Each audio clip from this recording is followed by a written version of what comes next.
जनसुरक्षा विधेयक विधानसभेमध्ये मंजूर झालेले आहे। बहुमताने हे विधेयक विधानसभेत मंजूर झाले। मुख्यमंत्र्यांनी जनसुरक्षा विधेयक मांडलेलं आहे। या विधेयकाला विरोधकांनी आक्षेप घेतलेला आहे। विरोधकांच्या आक्षेपानंतर देखील हे विधेयक विधानसभेत मंजूर झालं। जनसुरक्षा विधेयक विधान परिषदेत मांडले जाणार आहे। विधान परिषदेमध्ये हे विधेयक पास झाल्यानंतर त्याचं कायद्यामध्ये रूपांतर होणार आहे। तर विरोधकांच्या आता असा आरबीआयने नियम केलाय।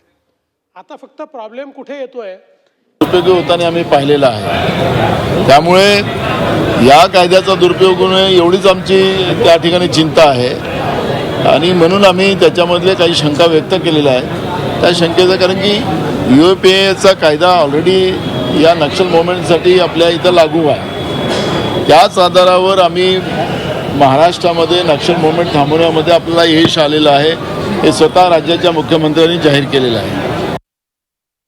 विधेयक आलेलं आहे याचा हेतू शुद्ध तर काही दिसत नाही आहे, कारण एक नवीन शब्दप्रयोग अर्बन नक्सलाइट्स या सरकारने वापरायला सुरुवात केलेला आहे आणि मला वाटतं हाच शब्द खऱ्या अर्थानं सत्ताधारी पक्षाच्या मनात काय उद्देश आहे याच्याविषयी शंका निर्माण करणारा आहे।